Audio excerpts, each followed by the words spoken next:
오늘 우리에게 주시는 이 하나님의 말씀 같이 서서 읽으시겠습니다. 그냥 서신 김에 우리 마태복음 15장 7절에서 9절 그리고 16절에서 20절까지입니다.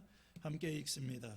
위선자들아, 이사야가 너희를 두고 적절히 예언하였다. 이 백성이 입술로는 나를 공경해도 마음은 나에게서 멀리 떠나 있다. 그들은 사람의 훈계를 교리로 가르치며 나를 헛되이 예배한다. 예수께서 말씀하셨다. 너희는 아직도 깨닫지 못하느냐? 입으로 들어가는 것은 무엇이든지 뱃속으로 들어가서 뒤로 나가는 줄을 모르느냐? 그러나 입에서 나오는 것들은 마음에서 나오는데 사람을 더럽힌다. 마음에서 악한 생각들이 나온다. 곧 살인과 간음과 음행과 도둑질과 거짓 증언과 비방이다. 이런 것들이 사람을 더럽힌다.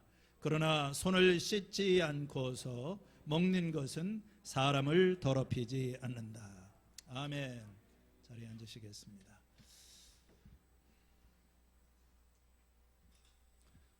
7월 초부터 우리가 이제 새로운 묵상집을 가지고 마태복음 묵상을 시작한 지 이제 2달을 막 보내고 있습니다.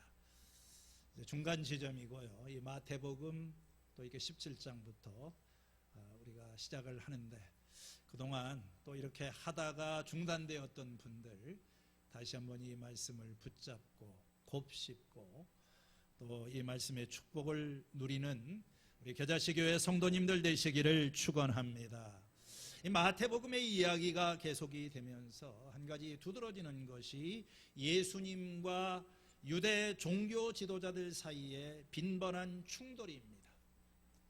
마태복음 9장에서 이 율법사들이 예수님에 대해서 질문을 하는 것으로 시작을 해서 12장의 말씀에도 보면 안식일 문제를 가지고 이 바리새파 사람들이 주님에게 도전을 합니다. 오늘 읽은 이 15장 1절 이하의 말씀, 또 이 16장에도 보면은 바리새파 사람들, 또 사두개파 사람들이 예수님에게 계속해서 어떤 그 공격적인 반응, 예수님을 시험하기 위해서 이 도전적인 태도를 보이고 있는 것입니다. 예수님께서도 뒤로 물러서지 않으시고 이런 종교 지도자들의 잘못을 하나하나 지적하시면서 그들을 신랄하게 비판하십니다. 이와 같이 예수님과 종교 지도자들의 연이은 충돌이 이제 마태복음 23장에서는 절정에 도달하게 되고 이것이 마침내 예수님의 십자가 죽음으로 이어지게 되는 것입니다. 이런 충돌의 원인이 무엇일까? 무엇이 예수님과 유대의 종교 지도자들 사이에 이런 어떤 연속적인 충돌을 가져왔을까? 그 이슈가 무엇이었을까? 우리가 이제 살펴보겠지만 그것은 어떤 형식 종교와 이 마음의 종교 사이의 충돌이었습니다. 단순히 어떤 안식일 문제나 정결법에 관한 그런 충돌이 아니라 이것은 두 개의 세계관의 충돌이고 두 종교 간의 충돌이라고 볼 수 있습니다. 하나님의 계명에 대한 두 관점의 충돌이다.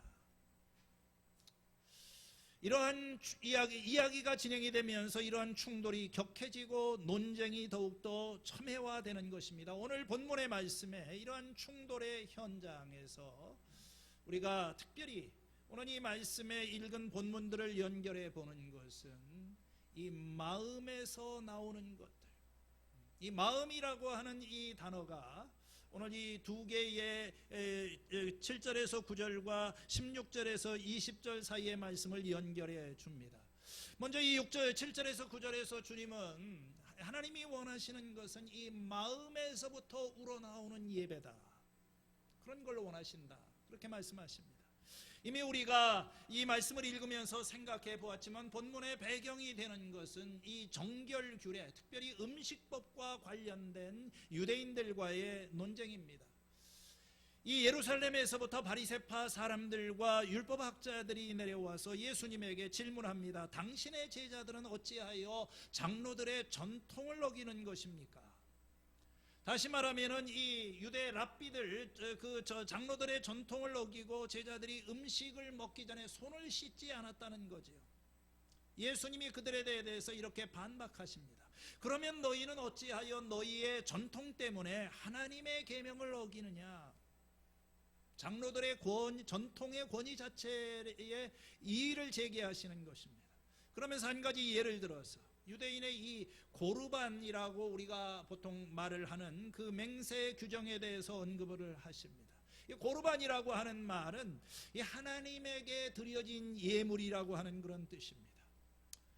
유대인들의 전통에 의하게 되면은 자기들이 가지고 있는 이 물질 재산이 하나님에게 드려진 것이다, 이렇게 일단 그 맹세를 하게 되면 그 돈을 다른 데 쓸 수 없는 거예요. 부모님에게 봉양을 하는 그런 의무도 거기에서는 피할 수 있다. 이건 성경에 나오는 것이 아니라 유대인들에게서 이렇게 스스로 발전된 자기들의 전통인 것입니다. 문제는 이들이 자신들의 이 전통을 근거로 해서 부모를 공경해라, 특별히 여기서는 어떤 물질적인 봉양을 이야기를 하는데, 이런 십계명에 나와 있는 하나님의 직접적인 명령을 폐하게 된 것입니다. 이러한 어떤 이 유대인들의 고르반 전통을, 그 바탕을 이렇게, 왜 이 사람들이 이런 전통을 만들고 있는가, 이것이 어떻게 악용이 되고 있는가, 그 바탕에는 이 물질에 대한 사실은 탐욕이 자리하고 있는 거예요. 부모님에게 돈을 드릴 것이 없다, 나는 하나님에게 다 바쳤기 때문에 안 드려도 된다. 사실 그 바탕에 있는 것은 돈이 없는 것이 아니라 마음이 없는 것이요, 드릴 마음이 없는 거예요. 하나님께 난 드렸다. 우리가 명절날 이제 조금 있으면 추석 명절이 되는데 고향 방문을 못 가는데, 부모님 참 죄송하지만 제가 바빠서 못 갑니다. 바쁘긴 뭐가 바빠요. 사실 마음이 없는 거지. 기도도 마찬가지입니다. 기도할 시간이 없는가, 아니면 기도할 생각이 없는가, 사실 마음이 없는 겁니다. 바로 그걸 주님께서 지적을 하시는 거예요. 자신들의 어떤 종교적인 정결을 추구함에 있어서 스스로의 전통을 하나님의 말씀보다 더 중요하게 생각하는 바리새인들을 책망하면서 예수님께서는 이사야서 29장 13절의 말씀을 인용하십니다. 오늘 이 7절의 말씀을 보니까 위선자들아, 이사야가 너희를 두고 적절하게 예언을 하였다. 이 백성이 입술로는 나를 공경해도 마음은 나에게서 멀리 떠나 있다. 주님께서는 바리새인과 율법사들을 위선자라고 책망을 하십니다. 겉과 속이 다른 사람들이라는 거죠. 표리부동, 겉으로는 경건한 척하지만 그들의 속사람은 이기적인 욕망으로 가득 차 있다. 그들은 겉으로 볼 때에는 사람에게는 의롭게 보이지만 속에는 위선과 불법이 가득한 회칠한 무덤과 같은 존재들이다. 이 사람들은 부모를 공경하는 문제뿐만 아니라 하나님을 공경하는 문제에 있어서도 똑같은 위선을 저지르고 있다고 하는 것입니다. 이 사람들이 입술로는 나를 공경해도 마음은 나에게서 멀다. 예배의 자리에 왔지만 그냥 피상적이고 기계적으로 이렇게 예배를 드리고 있지만 마음은 딴 데가 있는 거예요. 마음은 하나님에게서 멀어요. 그래서 하나님께서 너희들은 나를 헛되이 지금 예배를 하고 있는 것이다. 왜냐하면 그 예배가 하나님의 말씀의 근거에서 드려지는 것이 아니라 어떤 인간의 생각에 사로잡혀 있고 인간의 생각으로 드려지고 있는 것이기 때문에 그래요. 주님께서 여기에 충돌이 있는 것입니다. 두 종류의 종교, 두 가지 종류의 예배 사이에 어떤 경쟁과 충돌이 있는 거예요. 바리새인과 율법사들에게 종교는 외적인 규칙과 규율과 어떤 의식을 지키는 것이었습니다. 예를 들자면은 음식을 먹기 전에 손을 씻는 것이 중요하다. 예수님에게 있어서 종교라고 하는 것은 마음의 문제입니다. 그것은 1차적으로 어떤 의식과 형식 이전의 긍휼과 자비에서 비롯되는 것이고 이 율법의 규정들을 뛰어넘는 것이다. 이 바리새인과 율법사들에게 예배는 하나의 의식이고 의식법에 해당하는 것이었어요. 예수님에게 예배는 정결한 마음과 살아있는 삶과 관련이 되는 것이었어요. 오늘날에도 이러한 충돌이 존재하고 있어요. 예배가 무엇입니까? 오늘 많은 사람들이 이 안수를 받은 목회자가 집례를 하지 않으면 어떤 특정한 건물 안에서 우리가 드리는 예배가 아니면 예배가 아니다. 이건 다 외적인 것들이죠. 종교는 결코 어떤 의식이나 건물이나 그런 것이 아니라는 것입니다. 진정한 종교는, 진정한 신앙은 하나님과 우리 사이의 관계에서 찾아야 하는 것이다. 이건 마음의 문제다. 바리새인들은 하나님이 원하시는 것을 아마도 알았을 거예요. 그렇지만 그들의 현실 삶에 있어서는 어떤 의식과 이 형식에 집착을 하기 위해서, 그러면서 마음을 하나님 앞에는 드리지는 못했다는 것입니다. 하나님이 원하시는 것은 이 마음입니다. 성경은 마음의 중요성을 강조합니다. 잠언 4장 23절에 너는 무엇보다도 너희의 마음을 지켜라. 그 마음이 바로 생명의 근원이기 때문이다. 예수님도 이 산상수훈을 말씀하시면서 마음의 중요성을 강조하십니다. 마태복음 5장 9절에 마음이 깨끗한 사람이 복이 있다. 5장 27절에 간음하지 말아라 하는 말을 너희가 들었지만 나는 너희에게 말한다. 여자를 보고 음욕을 품는 사람은 이미 마음으로 그 여자를 범한 것이다. 6장 21절에 너희의 보물이 있는 곳에 너희의 마음도 있는 것이다. 주님은 지금 이 마음이 중요하다고 말씀하십니다. 우리가 이 성경에서 마음이라고 말할 때는 사실은 이 폭넓은 의미가 있습니다. 우리는 보통 마음을 하면은 어떤 이 심장, 그 감정에만 국한을 시킬 수가 있는데, 사실 이 성경에서 마음이라고 하는 단어를 쓸 때 이것은 어떤 지, 정, 의 모든 것을 포함하는 인간 어떤 존재의 중심, 인격의 중심을 가리키는 거예요. 이 마음은 어떤 이 사고작용이 이루어지는 것이고, 우리가 어떤 감정적인 반응이 이루어지는 것이고, 어떤 일에 대한 판단이 이루어지고, 무엇을 선택하고 결정하는 일종의 이 컨트롤 타워와 같은 CPU 역할을 하는 이 어떤 인격의 중심이 바로 마음인 것입니다. 마음이 굉장히 중요해요. 우리의 삶을 주장하는, 이 컨트롤하는 그것은 육체가 아니라 마음인 것입니다.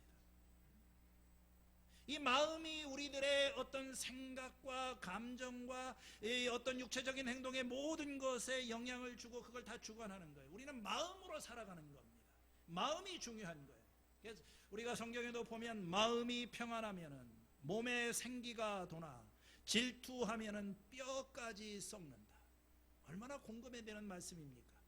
즐거운 마음은 얼굴을 빛나게 하지만 근심하는 마음은 너를 상하게 한다.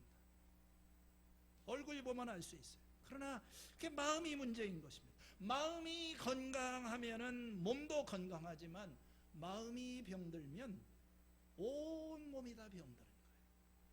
마음이 기쁘면은 모든 것이 즐겁지만 마음이 무너지면 인생은 무너지는 겁니다. 그래서 우울증이라고 하는 게 그렇게 무서운 거예요. 우울증은 마음이 꺾여 있는 거예요. 마음이 병들어 있는 거예요. 사탄의 공격은 항상 이 마음에 집중이 되는 것입니다. 이 마음을 혼란스럽게 하고, 이 마음을 불안하게 하고, 이 마음에 낙심을 자꾸 주는 거예요. 안 돼, 못한다. 그래서 이 마음을 자꾸 공격합니다. 여러분들도 공격을 받겠지만 이 공격의 핵심은 지도자들입니다. 영적 지도자. 저는 이걸 얼마나 느끼는지 몰라요. 아침마다 치열한 이 사탄이 내 마음을 공격하는 거예요. 내 마음을 막 흔드는 거예요. 정신과 치료를 받아야 되나? 한 번씩 그런 생각이 들 만큼, 뭐 늘 그런 건 아니지만 이 사탄이, 왜냐하면 이 지도자의 마음속에 용기와 희망과 믿음을 잃어버리게 되면 다 무너지는 거예요. 하나님이 원하시는 게 마음이 중요하고, 주님은 우리의 마음을 원하신다. 내 아들아, 내 마음을 나에게 주라. 너는 마음을 다하여서 여호와를 의뢰하라. 주님께서는 중심의 진실함을 원하신다. 성경에 나오는 말들이죠. 하나님이 원하시는 것은, 우리가 하나님을 사랑하라고 했는데 마음이 담겨 있는 사랑을 원하는 게 그냥 사랑이 아닙니다. 내 마음을 다하고 내 목숨을 다하고 내 뜻을 다하여서 주 너희 하나님을 사랑하라. 그런 사랑을 기대하시는 거예요.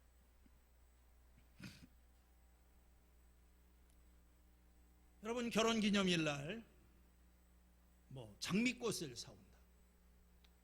저는 한 번도 못 해봤네요. 근데 그런 훌륭한 남편이 있어요. 우리 신랑 최고.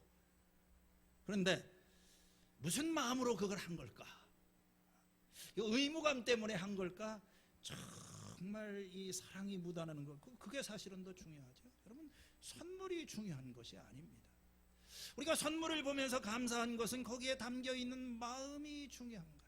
그런데 어떤 선물은, 어떤 섬김은 그냥 이렇게 형식적이지만 이 마음이 느껴지지가 않아요. 마음이 전달되지 않아요. 어떤 그냥 나한테 하는 말이 마음에도 없는 말을 하는 거예요. 마음에 없는 그런 섬김은. 그럼 여러분들 참 그렇잖아요.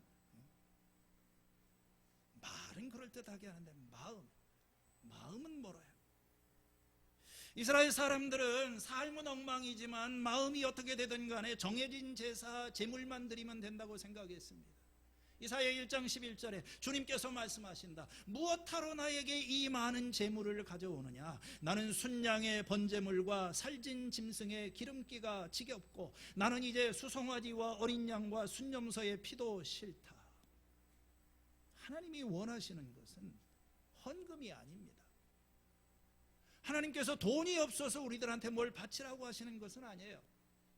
천지에 있는 모든 것이 다 하나님의 선입니다. 하나님께서는 그것에 담겨져 있는 우리의 마음을 받으시는 것입니다. 그래서 과부의 2렙돈, 예수님이 예루살렘 성전에서 부자는 아주 많은 액수의 헌금을 보란듯이 헌금을 하고 있고, 가난한 과부는 이 2렙돈, 정말 요즘으로 하면 몇천 원이 될지 이 작은 돈을 하는 것을 보았을 때 주님께서는 저 여자는 자신의 전부를 하나님 앞에 드린 거다. 주님께서는 그 마음을 보시는 거예요. 예배라고 하는 것이 뭡니까? 오늘 우리가 드리고 있는 이 예배, 우리가 드리고 있는 이 시간, 이 자리는 하나님 앞에 우리의 마음을 드리는 시간이에요.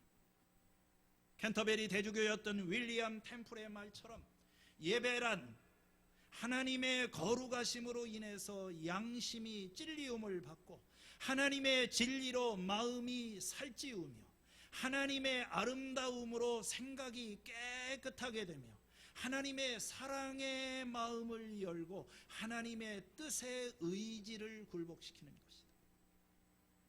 이 모든 것이 다 우리의 마음과 관련된 거예요. 여러분, 기도에 있어서도 마음이 중요합니다. 기도가 뭔가? 어떤 분은 이 기도에 대해서 이렇게 아름다운 정의를 내렸습니다. 기도는 마음 안에 정신을 가지고서 하나님 앞에 서는 것이다. 러시아의 은둔자였던 페오판이라고 하는 사람의 말입니다. 기도는 마음 안에 정신을 가지고 하나님 앞에 서는 것이다. 기도는 그냥 우리가 기도할 때 단순히 하나님 앞에 서는 것만으로는 부족합니다. 우리는 주님 앞에 내 마음의 비밀을 꿰뚫어 보시는 주님 앞에 서 있다는 의식을 가지고 서 있는 것입니다. 그게 예배이고 그게 기도인 것입니다. 경외감을 가지고 존경심을 가지고 우리는 말로만이 아니라 정신으로 기도를 해야 하고 정신으로만 아니라 마음으로 기도를 해야 합니다. 이게 무슨 말일까요? 이 정신이라고 하는 것은 우리의 어떤 지성, 생각을, 마인드를 이야기를 하는 거죠. 정신을 딱 집중을 하는 거예요. 마음을 집중을 하는 거예요. 제가 이 수도원에 갈 때마다 이분들 기도하러 가면은요, 우리 기도하는 거하고 다릅니다. 하루에 1시간씩 기도를 몇 번씩 이렇게 해가지고 반복해서 하게 되는 1시간 동안 미동도 하지 않습니다. 숨소리도 못 내는 거예요. 집중을 하는 것입니다. 이 찰나의 시간에 내 마음과 생각이 이 마음 안에 정신을 가지고 정신을 하나님 앞에 집중을 하고, 그러나 그것만이 아닙니다. 기도가 머릿속에, 생각 속에, 두뇌 속에 머물러 있는 것은 불완전한 것입니다. 이 머리에서부터 마음으로 내려가는 것입니다. 여기서 이제 마음은 이 하트를 얘기하는 것 같아요. 마음 속에서 마음의 장소를 발견하고 정신을 마음으로 끌어내리고 이 마음과 정신을 결합해서 하나님 앞에 선다. 이게 마음의 기도, 전인적으로 드려지는 그런 기도. 이게 달라요. 우리가 자꾸 뭐 기도하면서 기도해도 뭘 응답이 없고 뭘 하면 피곤하기만 한 것은 뭐냐면은, 여러분들 자꾸 집에서 그게 안 되면 장소만 바뀌어도 여러분 기도가 집중이 될 수가 있습니다. 기도는 마음 안에 정신을 가지고 하나님 앞에 서는 것이다. 하나님이 원하시는 것은 마음에서부터 우러나오는 이 마음이 드려지는 예배를 원하신다는 거예요. 나는 너의 마음을 원한다. 두 번째로 16절에서부터 이 20절까지의 말씀에 보면은 이 마음에서 나오는 것이 무엇인지를 말씀하고 있는 것입니다. 입으로 들어가는 것이 무엇이든지 뱃속으로 들어가서 뒤로 나가는 줄을 모르느냐. 17절. 그러나 입에서 나오는 것들은 마음에서부터 나오는데 그것들이 사람을 더럽힌다. 자, 여러분들, 하나님이 원하시는 것은 우리의 마음에서 나오는 것을, 이 마음으로부터 드려지는 예배를 원하신다고 하지 않았습니까? 문제는 뭡니까? 우리의 마음이 악하다는 것입니다. 19절에 마음에서 악한 생각이 나온다. 곧 살인과 간음과 음행과 도둑질과 거짓 증언과 비방이다. 이런 것들이 사람을 더럽히는 것이다. 우리 인간의 본성에 대한 두 가지 상반된 견해가 있죠. 성선설, 성악설. 성선설이라고 하는 것은 인간은 기본적으로 선한 존재라고 생각을 하는 것입니다. 인간의 마음 바탕을 기본적으로 선한 것이다. 적절한 어떤 환경과 이 교육과 계몽이 있으면은 이게 훌륭한 인격으로 자라날 수 있는 것이 인간이다. 낙관적인 견해입니다. 저는 그런 점도 일리는 있다고 생각을 합니다. 그러나 우리의 경험과 이 성경 말씀을 보게 될 때 적어도 이 아담의 타락한 이후에 이 말은 사실은 타당하지 않습니다. 어린아이의 마음조차도 순수한 것 보이지만 가만히 두게 되면 인간의 마음은 악으로 기울게 되어 있는 거예요. 창세기 6장 5절에 노아 홍수 이전에 주님이 말씀하십니다. 주님께서 사람의 죄악이 세상에 가득 차고 마음에 생각하는 모든 계획이 언제나 악한 것뿐임을 보시고서 땅 위에 사람 지으셨음을 후회하며 아파하셨다. 타락한 이 아담의 후손들의 이 마음은 그 생각하는 것이 언제나 악한 것뿐이라고 했습니다. 에레미야 선지자는 에레미야 17장 9절에서 말을 합니다. 만물보다 더 거짓되고 아주 썩은 것은 사람의 마음이다. 누가 그 속을 알 수 있겠는가? 누가 그 속을 알 수 있겠는가? 여러분, 정직하게 우리의 마음을 들여다보면 경악을 하지 않을 수가 없어요. 내가 모르고 들여다보지 않아서 내 마음 속에 있는 내 이 생각을 들여다보면 이게 만물보다 더 거짓되고 이보다 더 썩은 것이 없다. 썩은 냄새가 그냥 풀풀 나는 겁니다. 들키지 않고 살아서 그렇지. 지금 내가 가지고 있는 이 더러운 생각, 추한 생각, 이기적인 생각, 악한 생각, 우리 마음이 부패해 있는 것. 그리고 이 악한 생각이 악한 행동으로 발전되는 것. 살인과 간음과 음행과 도둑질이다. 예수님께서 산상수훈을 통해서 말씀하시는 것이 그것입니다. 눈에 보이는, 네가 살인하지 않았다고 그래서, 네가 간음하지 않았다고 그래서 죄가 없는 것이 아니라 네 마음으로 음욕을 품으면 너는 이미 죄를 범한 것이다. 왜냐하면 그 마음이 지금 숨어 있지만 언젠가는 그게 행동으로 드러나지 않겠습니까? 오늘 우리 기독교 많은 신앙 고백이 자기 존재, 자기 마음, 자신의 내면에 대한 성찰이나 가책이나 슬픔이 없이 신앙생활하는 경우가 참 많은 거예요. 자기 마음은 들여다보지 않고 이 망가진 나의 마음 상태, 죄로 인하여 철저하게 이 비틀어져 있는 우리의 마음은 들여다보지는 못하고 자꾸 딴 사람만 보고 환경만 보는 거죠. 여러분, 인간의 문제의 대부분은 저는 마음의 문제라고 생각합니다. 아까도 말씀을 드렸죠. 마음이 상하고 마음이 힘들고 마음이 공허하고 마음이 흔들리고 마음이 뒤틀리고 마음 내키지 않고. 저는 우리 성도님들이 어떤 마음으로 이 교회에 오셨을까 그렇게 생각해 봅니다. 주일날이 되니까 기대하는 마음, 기쁜 마음, 이런 마음으로 오신 분도 계실 테고, 어떤 분들은 이 자리에 와 있지만 여전히 무거운 마음, 눌린 마음, 복잡한 마음, 그런 분들도 계실 것 같아요. 성경은 이 인간의 마음 상태를 아주 다양하게 묘사를 합니다. 뭐 긍정적인 것도 있지만 부정적인 것도 많아요. 악한 마음, 삐뚤어진 마음, 분열된 마음, 어리석은 마음, 혼미한 마음, 간사한 마음, 이게 일정하지 않은 마음, 정함이 없는 마음, 무정한 마음, 용서하지 않는 마음, 둔감한 마음, 의심하는 마음, 탐욕에 이끌리는 마음, 허망한 마음, 부패한 마음, 미친 마음, 여러 가지가 있어요. 우리 마음의 이 병리를 여러 가지로 보여주는데, 특별히 이 마태복음에서 예수님께서 이렇게 자주 말씀하시는 것이 뭐냐면 완고한 마음, 딱딱하게 굳어져 있는 마음, 고집스러운 마음, 강팍한 마음. 이 바리새인들의 마음 상태가 바로 그랬습니다. 그들은 유대의 종교 지도자들이고 사람들에게 존경을 받는 것처럼 보이지만 그들은 마음이 아주 완고한 사람들이었습니다. 편협한 마음을 가지고 고집스러운 마음들입니다. 자기 생각에 꽉 붙잡혀 있는 사람입니다. 자기 전통과 자기 생각에 이렇게 사로잡혀 있습니다.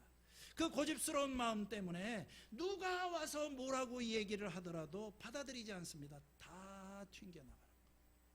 신앙이 이데올로기가 되게 되면 이런 일이 일어납니다. 교회를 다니면 다닐수록 이 사람의 마음이 고집이 세지고 편협해지고, 나이가 들게 되면 사람이 여유가 있는 것이 아니라 자기 말, 자기 생각, 뭐 태극기 부대가 아니면 무슨 뭐 진보가 아니면 넓어지는 것이 아니라 좁아지고 있는 거예요.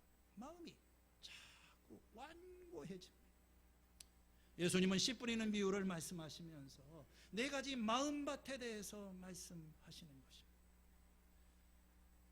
이 길가에 뿌려진 씨앗, 돌짝밭, 가시덤불, 다 이런 씨들은 뭡니까? 이게 사람의 마음 상태를 보여주는 거예요. 그 씨앗이 뿌려진 이 마음, 이런 마음들은요, 깨닫지 못하는 마음입니다.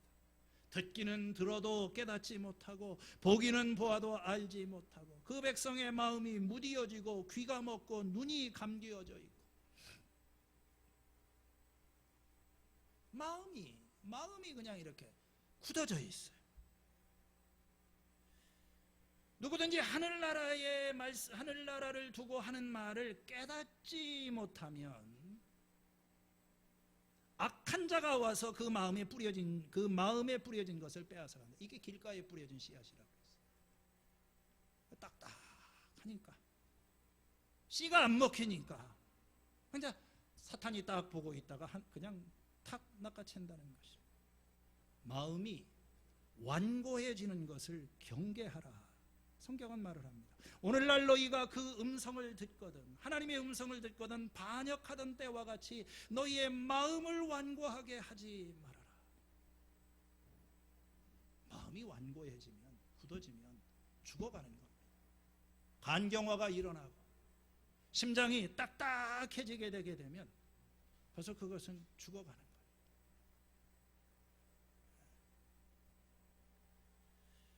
언제 우리의 마음이 어떤 방식으로 완고해지는가? 두 가지를 생각해 볼 수 있습니다.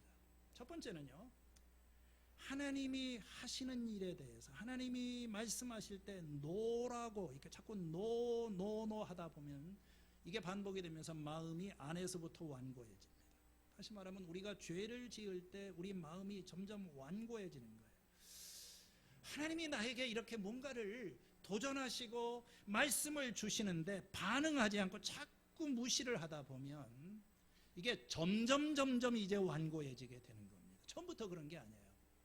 나중에는 돌이키려고 하더라도 돌이킬 수 없을 만큼 마음이 완고해져요. 또 한 가지는요, 상처받지 않으려고 자꾸 자기를 보호하려고 하는 그런 이 태도. 이거 이제 이렇게 하면은 밖으로부터 우리의 마음이 이제 완고해진다. 그렇게 말씀드릴 수 있어요. 여러분, 모든 사람은 다 이 주변 세계 사람들에게 다른 사람들의 말에 상처를 받습니다. 그래서 내가 이제 상처받지 않기 위해서 마음을 닫고 살아가면서 점점점 마음이 굳어지는 거예요. 내 세계 속으로, 내 생각 속으로 그냥 마음을 닫고 이렇게 살아갑니다. 하다 보면 마음이 굳어져. 자신을 공개하지 않고 적당하게 그냥 표현하고 두려움과 교만과 쓰라림 속에 살아가게 되는 겁니다. 여러분, 정직해야 돼요.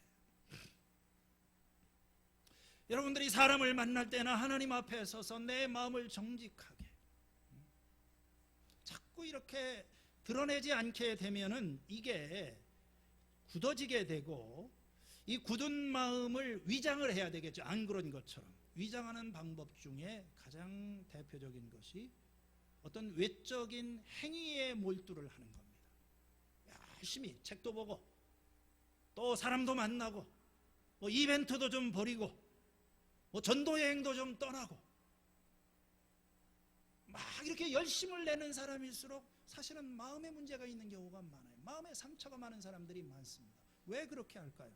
적어도 그렇게 하고 있는 동안에는 자기가 문제 없는 것처럼 생각이 되기 때문에 참 이게 이상하게 돼가는 거죠.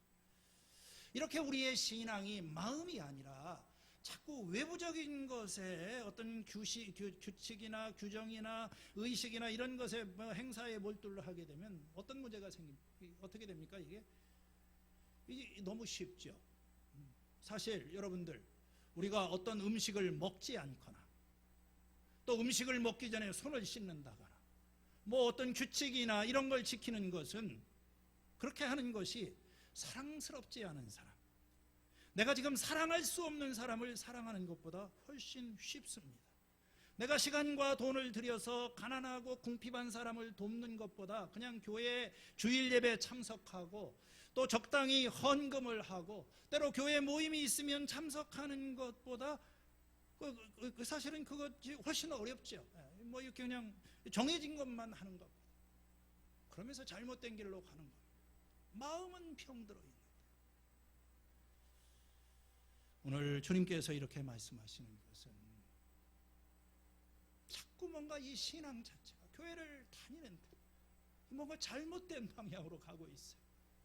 마음은 무뎌지고 감각도 없고 느낌도 없고 나 자신도 내 마음을 들여보고 싶지 않고, 그러니까 문제의 원인은 자꾸 다른 사람한테, 나의 악한 마음은 보지를 못하고 이러다 보니까 혼란이 되는 거죠. 여러분, 마음의 회복이 중요합니다.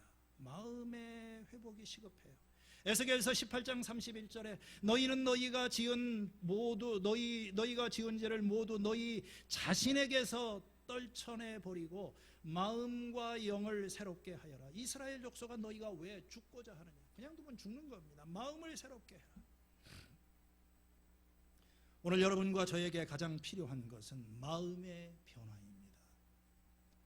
달라스 윌라드는 마음의 변혁이라고 하는 그의 책에서 이렇게 말을 합니다. 제가 그냥 읽도록 하겠어요. 좀 딱딱하지만, 예수의 혁명이라고 하는, 예수의 혁명이란 처음부터 지금까지 인간의 마음이나 심령의 변혁이다. 그것은 인간 실존의 외적인 형태인 사회 제도와 법 개조를 통해 진행이 되지 않았고 지금도 그렇다. 제도와 법이 바뀐다고 그 영향권 아래에 있는 사람의 저절로 질서가 잡히는 것은 아니다. 오히려 그분의 혁명은 그리스도 안에서 하나님과의 꾸준한 인격적인 관계와 인간 상호 간의 관계를 통해서 사람을 안으로부터 바꾸는 성품 혁명이다. 인간의 생각과 신념과 감정과 선택 습관은 물론 몸의 성향과 사회적인 관계까지 바꾸는 혁명이다. 이거 안 바뀌게 되면, 우리가 이 문제가 다루어지지 않게 되게 되면 우리에게 새로운 삶은 없다고 하는 것입니다. 그 어떻게 하게 되면 우리의 마음이 새로워질 수 있을까요? 첫째는 하나님 은혜가 필요합니다. 우리 마음속에 있는 이 악이, 뿌리 깊은 이 악은 어떤 종교적인 행위에 의해서, 내 자신의 노력에 의해서 깨끗게 될 수가 없습니다. 이것은 내 인간적인 차원을 넘어서요, 그리스도 안에서 우리 안에 거하시는 이 성령의 임재를 통하여 우리는 이 문제가 해결될 수 있어요. 여러분, 구약과 신약의 차이가 뭡니까? 구약, 옛 언약이죠. 신약, 새 언약입니다. 새 언약의 핵심은 하나님께서 우리에게 새 마음을 주신다는 것입니다. 에스겔서 36장 26절에서 27절 보여주세요. 너희에게 새로운 마음을 주고 너희 속에 새로운 영을 넣어주며 너희의 몸에서 돌같이 굳은 마음을 없애고 살갗처럼 부드러운 마음을 주며 너희 속에 내 영을 두어서 너희가 나의 모든 율례대로 행동하게 하겠다. 그러면 너희가 내 모든 규례를 실천할 것이다.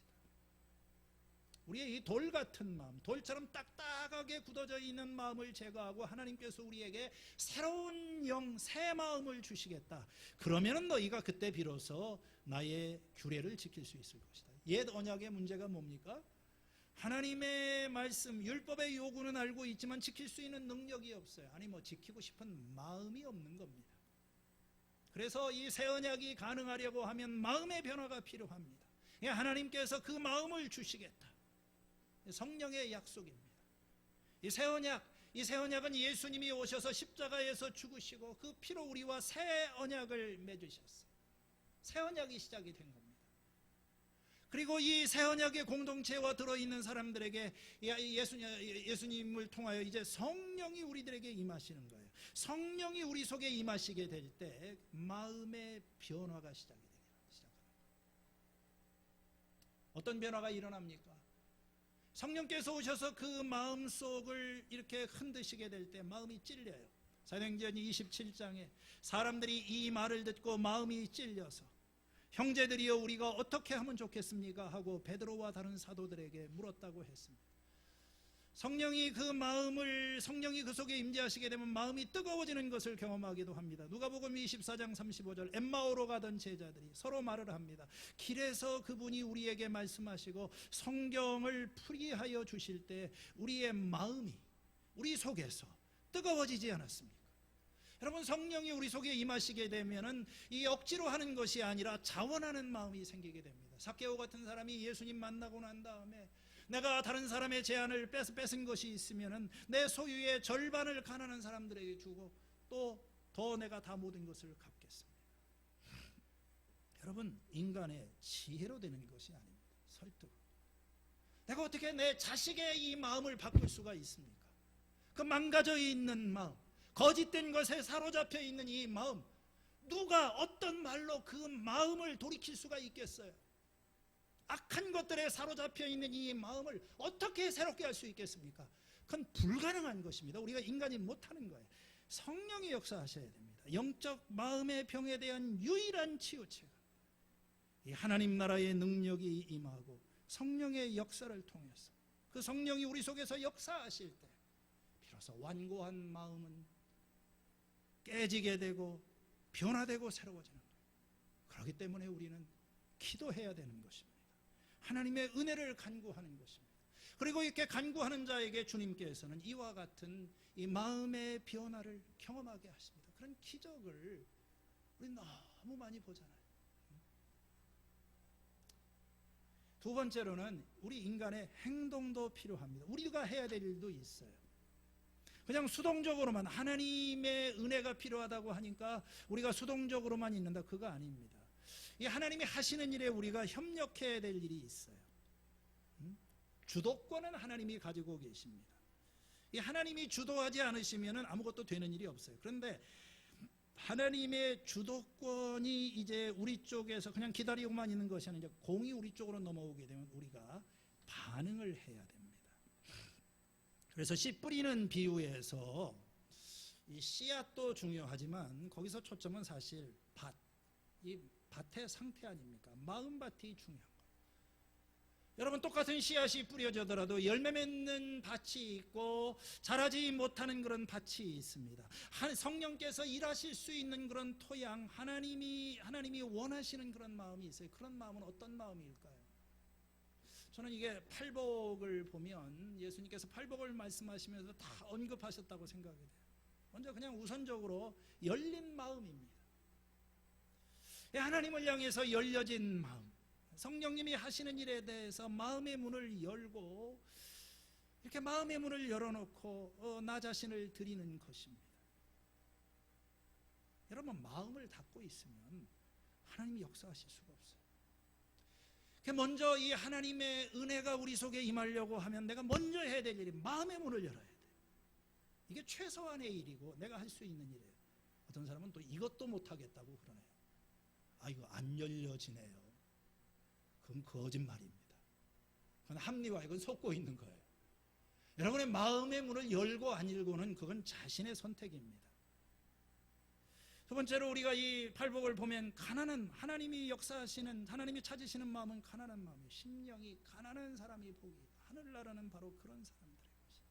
이 가난한 마음, 절실한 마음, 애타는 마음, 이 가난한 여인처럼 자기 딸을 치료해 달라고 예수님을 찾아와서 그 간절하게 호소하는 그 낮아져 있는 마음, 하나님의 은혜의 물줄기는 높은 데서부터 낮은 데로 흘러가는 거예요.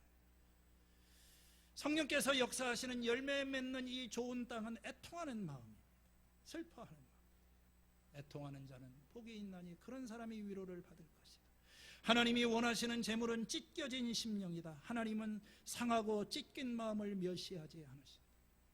하나님이 원하시는 마음은 온유한 마음, 온유하고 겸손한 마음. 온유한 사람은 복이 있나니 그들이 땅을 차지하게 될 것이다. 나는 마음이 온유하고 겸손하니 나의 멍에를 메고 내게로 와서 배워라. 부들부들한 마음, 온유한 마음, 가소성이 있는 거지요. 이 토기장이가 진흙을 만지게 될 때 이렇게 딱딱한 마음, 굳어진 이걸 가지고서는 뭘 만들 수가 없어요. 정결한 마음입니다. 마음이 정결한 사람은, 마음이 깨끗한 사람이 복이 있다고 했어요. 그 사람들이 하나님을, 그런 사람이 하나님을 보는 거예요. 마음이 깨끗하다. 우리 마음은 너무 복잡합니다. 이중적이에요. 우리의 이 마음은 너무나도 많은 것들로 분산이 되어 있습니다. 깨끗한 마음, 단일 초점이죠.